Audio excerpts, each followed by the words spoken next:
नमस्कार, हर खबर देख रहे हैं आप। मैं हूं आपके साथ सृष्टि शुक्ला। बुलेटिन की शुरुआत करते हैं बड़ी खबर के साथ। चंडीगढ़ से बड़ी खबर आपको बता देते हैं। आज सदन में बजट पर होगी चर्चा। 6 दिन की छुट्टी के बाद फिर से सदन की कार्रवाई शुरू होगी। बड़ी खबर आपको चंडीगढ़ से बता रहे हैं हम, जहां पर 16 मार्च तक बजट पर चर्चा की जाएगी। 22 मार्च को सत्र का समापन हो जाएगा। बेरोजगारी के मुद्दे पर सरकार को घेरेगा विपक्ष। आज सदन में बजट पर चर्चा होनी है। 6 दिन की छुट्टी के बाद फिर से सदन की कार्यवाही शुरू हो रही है। बड़ी खबर आपको चंडीगढ़ से बता रहे हैं, जहां पर हरियाणा विधानसभा बजट सत्र 6 दिन के अवकाश के बाद आज फिर से शुरू हो रहा है। सदन में 14 मार्च से 16 मार्च तक प्रदेश के नए वित्तीय बजट पर चर्चा होनी है। बजट को पढ़ने के लिए सभी विधायकों को 9 मार्च से 13 मार्च तक का समय दिया गया था, क्योंकि विधायकों की ये मांग रहती है कि बजट पेश होने के दिन वो उस पर व्यापक चर्चा नहीं कर पाते हैं। वहीं आपको बताते चले, हरियाणा के नए बजट में मनोहर लाल सरकार ने 1000 नई नर्सरियां खोलने की घोषणा भी की है। साथ ही 10वीं और 12वीं के छात्रों को टेबलेट देने की घोषणा की है। लेकिन यह घोषणा पिछले बजट सत्र में भी की गई थी। एसवाईएल के मुद्दे और 2,45,000 रुपए करोड़ से ज्यादा के कर्ज, किसानों के मुद्दे, बेरोजगारी के मुद्दे पर विपक्ष सरकार को घेर सकता है। तो बेरोजगारी के मुद्दे पर सरकार को विपक्ष घेर सकता है। आज सदन में बजट पर चर्चा होनी है। देश में कोरोना के मामले हर रोज घटते नजर आ रहे हैं, जिसके चलते एक दिन में कोरोना के 2,503 मामले सामने आए और 27 कोरोना मरीजों की मौत हुई है। वहीं देश में एक दिन में 4,377 लोगों ने कोरोना को मात दे दी है। अगर हम बात करते हैं रिकवरी रेट की, तो देश में कोरोना का रिकवरी रेट 98% पहुंच गया है। कोरोना से देश में राहत मिलती नजर आ रही है। आपको बताते चले, लगातार आंकड़ों में कमी आ रही है। 2,503 नए मामले सामने आए हैं। देश में आखिरकार कोरोना की क्या कुछ स्थिति है, कुछ बड़ी बातें भी आपको हम बता देते हैं।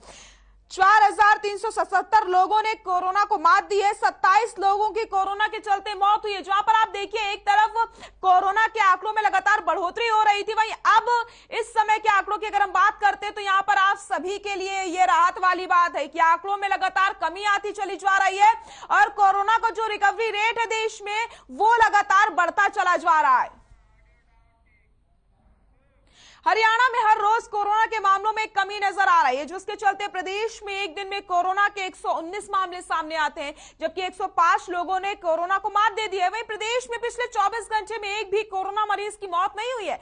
और आपको बताते चले, 98.84% जो रिकवरी रेट है वो पहुंच गया है। गुरुग्राम में कोरोना के 60 नए मामले सामने आए, जो कि फरीदाबाद में 7, हिसार में 12, सोनीपत में 17 और झज्जर में 2 केस मिले।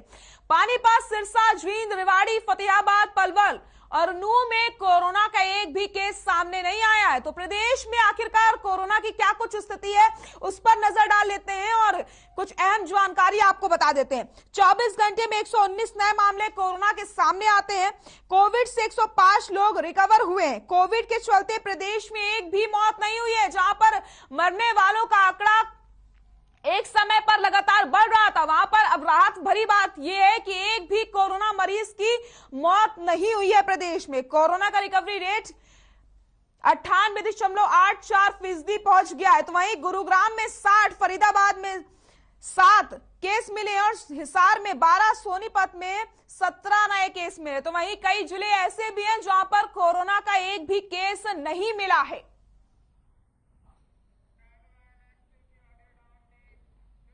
मुख्यमंत्री मनोहर लाल दिल्ली के विज्ञान भवन में आयोजित योग महोत्सव 2022 कार्यक्रम में शिरकत करने पहुंचते हैं। इस दौरान उनके साथ केंद्रीय आयुष मंत्री सर्बानंद सोनोवाल, श्रम एवं रोजगार मंत्री भूपेंद्र यादव, सिक्किम के मुख्यमंत्री प्रेम सिंह तमांग मौजूद रहे। मुख्यमंत्री मनोहर लाल ने कार्यक्रम को संबोधित करते हुए कहा कि योग को सभी के जीवन का अंग होना चाहिए। योग को हर किसी को अपने जीवन में अपनाने की जरूरत है। तो दिल्ली में योग महोत्सव 2022 का आयोजन किया जाता है, जिसमें मुख्यमंत्री मनोहर लाल ने शिरकत की।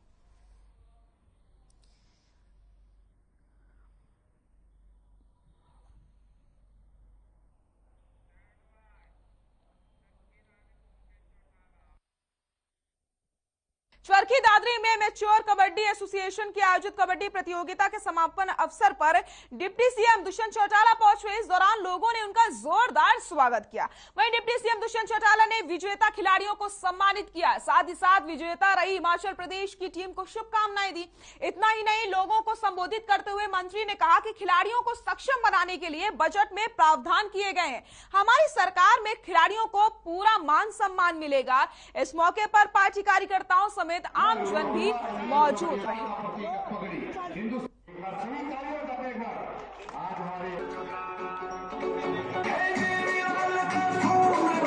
और ये हमारी तीसरी बार की जीत है कि हमने इंडियन रेलवे को 3 बार हराया है। इससे पहले हमने 2017 में इंडियन रेलवे को हराया था और उसके बाद हमने अभी दोबारा से हराया और एक बार हमने फेडरेशन कप में भी हराया है। तो हमें बहुत अच्छा लग रहा है कि हमने इंडियन रेलवे को इतनी बार हराया, जो कि इंडियन रेलवे में पूरे इंडिया का एक क्रीम रहता है। वो हर एक स्टेट के अच्छे बच्चों को इंडियन रेलवे में ले लेता है। तो हम लोगों को बहुत अच्छा लग रहा है कि हम आज फाइनल्स जीते और हम इसका सारा क्रेडिट हमने हिमाचल प्रदेश कबड्डी एसोसिएशन को देना चाहेंगे। सारे देश भर के खिलाड़ियों ने अपना दिखाया एक चीज स्पष्ट होगी कि हरियाणा की धरती खेलों के प्रति कितनी समर्पित है कि देश में इकलौता ऐसा स्थान है जहाँ पर प्रत्येक गेम के नेशनल आयोजित करे जाते हैं और निरंतर हमारी सरकार का भी खासतौर पर इस बजट में भी हमने स्पेशल प्रावधान रखे हैं कि खिलाड़ियों को और सक्षम कैसे बनाया जाए और आगे कैसे बढ़ाया जाए। और अब जो नए गेम्स ओलंपिक में जुड़ रहे हैं, हमारा तो ये प्रयास है, चाहे वो किक बॉक्सिंग हो, चाहे और ऐसे इंडिजिनस गेम्स हो जो अभी तक हम नहीं खेल पाए, उनके अंदर भी स्टेट्स और स्पेशल अकेडमीज बनाकर प्लेयरों को प्रोत्साहित करने लगा। तो मैं तो दोबारा हिमाचल की टीम को बधाई देता हूँ कि उसने ये टीम चैंपियनशिप जीती है।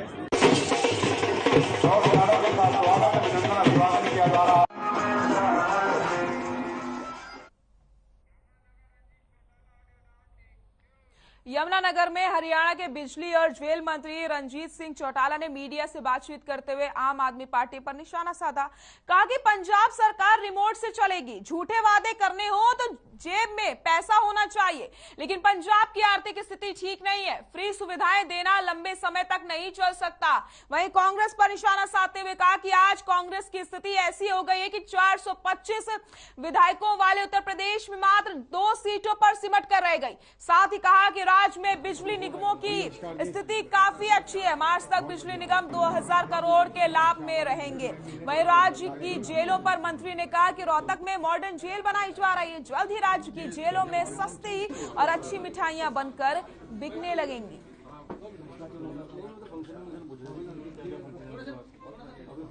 नमस्कार जी, बहुत बढ़िया। शाबाश मिलती है। मैंने आपसे बताया था कि जब मनमोहन सिंह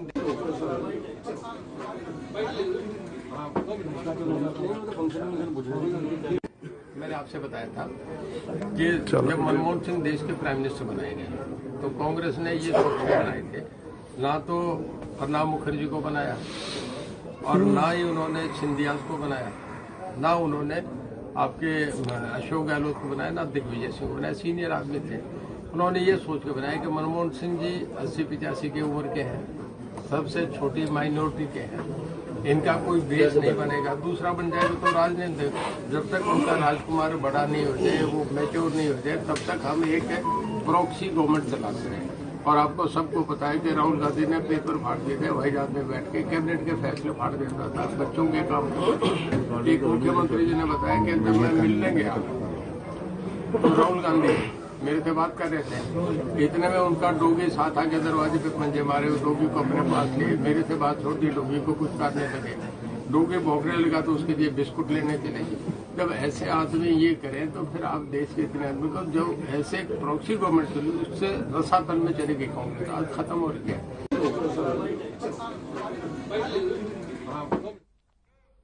कुरुक्षेत्र में कांग्रेस ने विपक्ष आपके समक्ष कार्यक्रम किया, जिसमें पूर्व मुख्यमंत्री और नेता प्रतिपक्ष भूपेंद्र सिंह हुड्डा भी पहुंचे। हुड्डा ने कहा कि यहां से जनता ने ऐलान किया है कि मौजूदा प्रदेश की जनता मौजूदा सरकार को उखाड़ फेंकने का काम करेगी।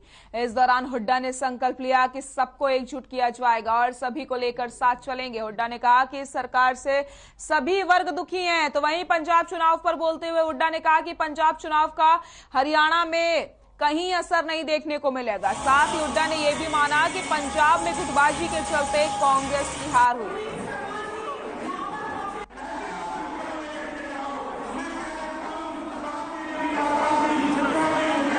बहुत कामयाब है, लोगों में बड़ा जोश है।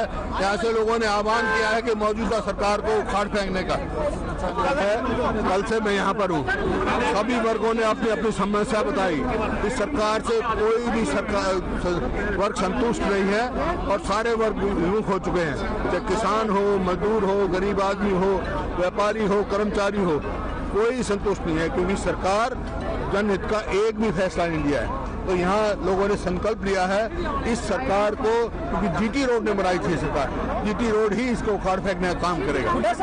लोगों की सरकार बनाएंगे, पंजाब का यहाँ कोई असर नहीं पड़ेगा, क्योंकि पंजाब में तो 2017 में भी आप पार्टी की बहुत थी। यहाँ सब जगह जमानत जब हुई, इस दिल्ली में, दिल्ली के 3 तरफ हरियाणा है, उसका असर नहीं पड़ा।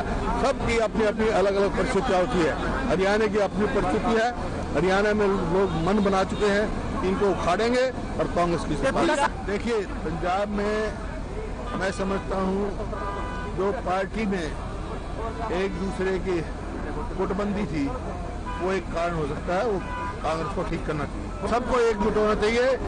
मैं आज कह रहा हूँ यहाँ से, मैं सबको एकजुट करेंगे, सबको साथ लेके चलेंगे, सब इकट्ठे चलेंगे। तो वहीं कुरुक्षेत्र में हुए विपक्ष आपके समक्ष कार्यक्रम पर विद्युत मंत्री रणजीत सिंह चौटाला ने बयान दिया। उन्होंने कहा कि किसी को भी कहीं भी कार्यक्रम करने का अधिकार है। तो वहीं 4 राज्यों में उत्तर प्रदेश का चुनाव में विशेष महत्व था। बीजेपी को प्रचंड बहुमत मिला। नरेंद्र मोदी एवं योगी के कुशल प्रशासन को लोगों ने पसंद किया है।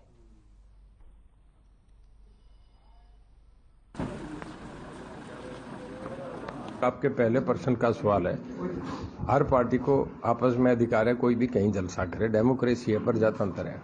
हुड्डा साहब हम रात को एक ही जगह रुके हुए थे, पीपली रेस्ट हाउस हो रुके थे। सुबह हमने चाय भी इकट्ठी पी, विधानसभा में भी इकट्ठे बैठते हैं। हमारा विचारों का विरोधाभास हो सकता है, हम आपस में कोई दूसरे के खिलाफ तो नहीं है। वो अपना पक्ष रखते हैं, हम अपना पक्ष में। शरद पवार हो, जिसमें आपके ठाकरे हों, जिसमें टीडीपी हो, बीजेडी, बीजू जनता दल हो, अकाली दल हो, ऐसी 40 पार्टियों की सरकार जब बनती है तो देश 20 साल पीछे जाता है।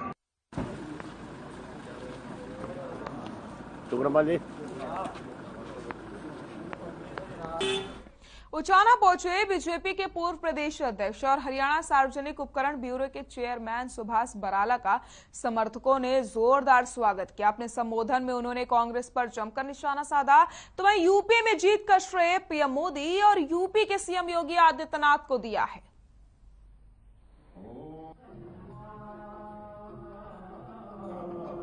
देखिए, यूपी का जो इलेक्शन है उसका श्रेय देश की जो हमारी सरकार नरेंद्र मोदी जी के नेतृत्व में चल रही है और देश में जो संगठन की मजबूती पूर्व में अमित शाह जी और बाद में जगत प्रकाश नड्डा जी, उनके माध्यम से हमारी मजबूती होती है।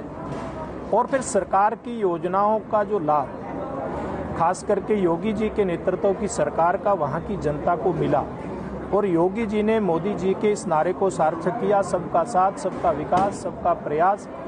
और इसके चलते वहाँ गरीब कल्याण की योजनाएं लागू हुई, प्रशासन के अंदर पारदर्शिता वहाँ पर आई।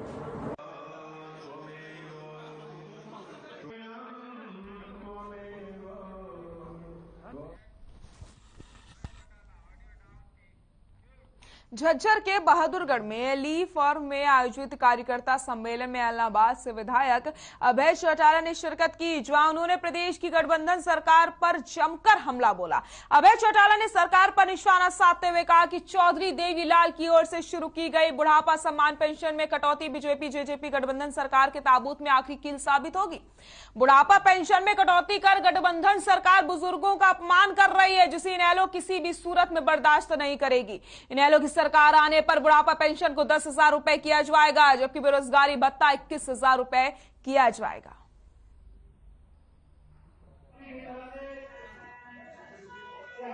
पांच राज्यों के जो चुनाव हुए, जहां भाजपा और कांग्रेस सीधा चुनाव लड़ रही थी, वहां मान के चलो लोग कांग्रेस से जो है आज ऊब चुके हैं, इसलिए मजबूरी में भाजपा की सरकार बना रहे हैं। जहां पंजाब के चुनाव का सवाल है, पंजाब के अंदर भी लोग कांग्रेस से दुखी थे, वहीं बादल साहब के वक्त में एक बेअदबी हुई थी, कहीं ना कहीं लोगों के बात वो गले से नहीं उतरी, इसलिए उन्होंने अकाली दल को भी नकार दिया। लेकिन मैं ये मान के चलता हूँ आने वाले समय में फिर अकाली दल सरवाइव करेगा। इंडियन नेशनल लोकदल को ऐसे कई झटके लगे, लेकिन हमने अपनी पार्टी को फिर से हमेशा खड़ा किया, लोगों का विश्वास जीता है। आज आपके सामने था हमारा कार्यकर्ता सम्मेलन था, और उस कार्यकर्ता सम्मेलन के अंदर हजारों की भीड़ है। किसी भी पार्टी की जिले की मीटिंग में भी सैकड़ों की संख्या में लोग नहीं आते। आज इंडियन नेशनल लोकदल पार्टी के हर कार्यकर्ता सम्मेलन के अंदर हजारों की संख्या में लोग। खबर जींद से है, जहां पंजाब में आप पार्टी की एक तरफा जीत के बाद हरियाणा में सियासी हलचल तेज हो गई है, जहां हिसार बीजेपी सांसद और पूर्व केंद्रीय मंत्री बीरेंद्र सिंह के बेटे ब्रजेंद्र सिंह ने अपने पैतृक गांव डुमरखा कला में कार्यकर्ताओं की बैठक बुलाई। इस दौरान ब्रजेंद्र सिंह सांसद ने कहा कि आने वाले समय में नई राजनीति का उदय होगा, तो वहीं आप में शामिल होने के सवाल पर ब्रजेंद्र सिंह ने किनारा कर लिया। आपको बताते चले, पिछले 6 महीनों से ब्रजेंद्र सिंह के आम आदमी पार्टी में शामिल होने की जो चर्चाएं हैं वो जोरों पर हैं, लेकिन यहां पर इस सवाल से उन्होंने किनारा कर लिया है।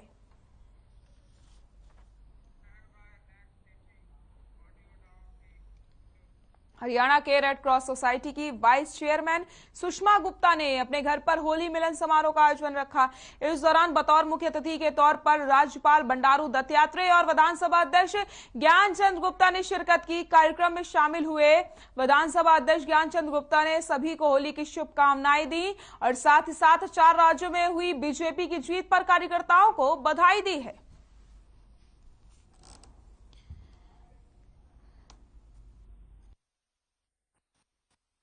देखिए, हमारा देश त्योहारों का देश है, उत्सवों का देश है,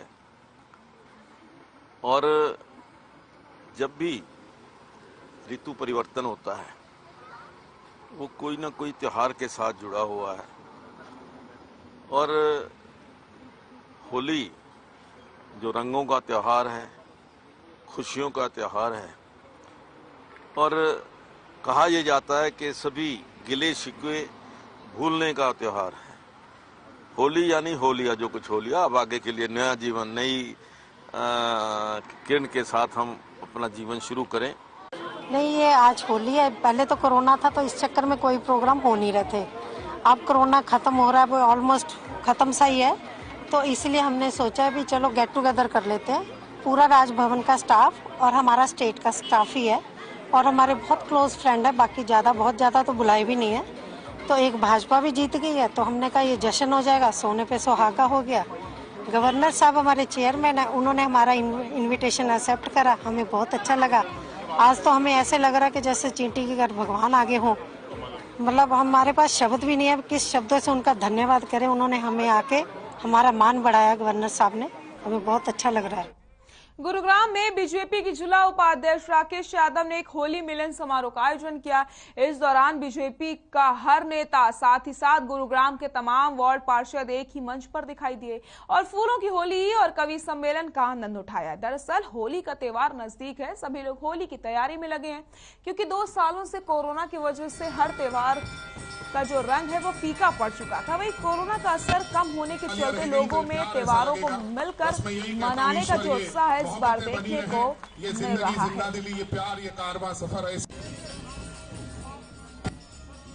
निश्चित रूप से आज का ऐतिहासिक दिन है। गुड़गांव नगर निगम के इस क्षेत्र में भाई राकेश यादव जो जिला उपाध्यक्ष है, उन्होंने ऐतिहासिक एक आज होली मिलन समारोह का आयोजन किया गया है, जिसमें 36 बिरादरी के लोगों ने शिरकत की है। और होली के इस पवन पर्व की मैं इस सफल आयोजन के लिए भाई राकेश फाजिलपुर को बहुत बहुत बधाई देता हूं, बहुत बहुत शुभकामनाएं देता हूं और अपील भी करता हूं कि होली एक ऐसा पवन पर्व है जिसको बड़े ही खुशी से हंसी से मनाया जाता है। तो हम इस होली को भी बड़े ही शानदार तरीके से, जैसे आज राकेश भाई ने इस सफल होली मिलन समारोह का आयोजन किया है, उसी तरीके से आने वाले समय में होली के इस पवन पर्व का हम आयोजन लगातार जो कि 17 तारीख तक ये चलना है। सबसे पहले तो सभी का धन्यवाद जो ये होली समारोह में किया गया है। इसमें क्या नाम है, जो भी लोग आए उनका तहे दिल से मैं धन्यवाद करती हूँ। और हमारा ये प्रोग्राम अच्छा सफल रहा, हमें देख के बहुत खुशी हुई। और होली पे सब हम चाहते हैं कि एक दूसरे के साथ मिलकर रहें। होली मिलन का त्योहार है, बस यही है। और लेडीज जो है आगे बढ़े, मैं पार्षद हूँ इसलिए मैं चाहती हूँ कि हमारी सारी लेडीज आगे आए और नारी शक्ति को आगे बढ़ाए। सर देखिए, कोरोना काल चल रहा था और कोरोना काल के अंदर सभी काफी फैमिलियों को काफी क्षति हुई। कोरोना के बाद पहले ऐसा अब परमपिता परमात्मा ने एक ऐसा माहौल बनाया है कि उसका कोरोना का अब प्रभाव नहीं है। तो अपने सभी काउंसलर साथी को मैंने इनवाइट किया था वार्ड 26 के, और काफी जो आपस में सभी रिलेशन में फ्रेंड सर्कल था, सभी को इनवाइट किया था। तो बहुत अच्छा कार्यक्रम। और मैं कहना चाहता हूँ कि हम सबको मिलकर होली मिलन समारोह का कार्यक्रम करते रहना चाहिए। ये हर्ष और उल्लास का त्योहार है। रोहतक से सांसद अरविंद शर्मा झज्जर पहुंचे, जहां उन्होंने झज्जर में आयोजित होली मिलन समारोह में शिरकत की। साथ ही साथ सभी को होली की शुभकामनाएं भी दी। इस दौरान सरकार की उपलब्धियों को गिनवाते हुए कहा कि झज्जर ही नहीं बल्कि पूरे हरियाणा में विकास तेजी से हो रहा है। इस दौरान उन्होंने पूर्व शिक्षा मंत्री व कांग्रेस की विधायक गीता भुक्खल पर जोरदार हमला बोला। कहा कि कांग्रेस के लोग हार से बौखलाए हुए हैं और केवल बीजेपी को कोसने का ही काम कर रहे हैं।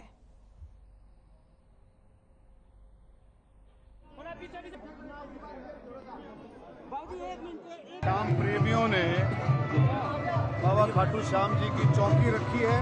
होली के मौके पर होली मिलन समारोह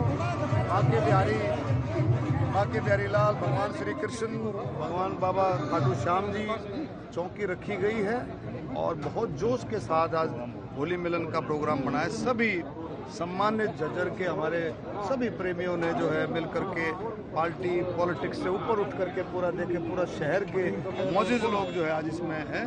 और मैं इस मौके पर शुभकामनाएं देता हूं, बधाई देता हूं कि ये जो त्यौहार है, होली का त्यौहार है, बहुत ही भाईचारे का, प्यार का और हर्ष और उल्लास का त्यौहार है।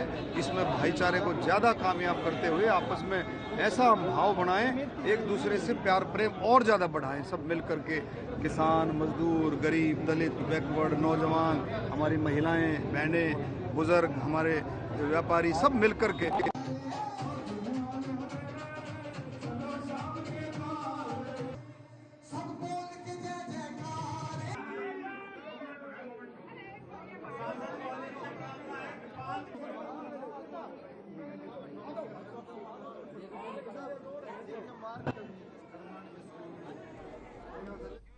खबर रादौर से है, जहां पर मुख्य बाजार में स्थित सुमित क्लॉथ हाउस में देर रात भीषण आग लग गई, जिसके चलते लाखों रुपए का कपड़ा जलकर राख हो गया। दुकानदार सुमित ने बताया कि वो देर शाम दुकान बंद करके अपने घर गया था, जिसके बाद पड़ोसी दुकानदार का उसके पास फोन आया कि उसकी दुकान से धुआं निकल रहा है। जिसके बाद वो मौके पर पहुंचा और दुकान खोलकर देखा तो अंदर आग लगी हुई थी।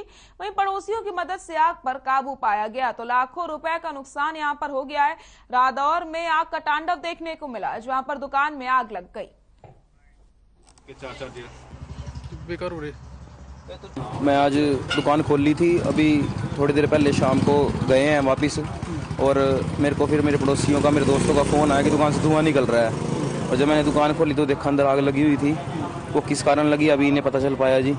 अभी आएंगे सारे बिजली देखेंगे क्या क्यों लगी है आग।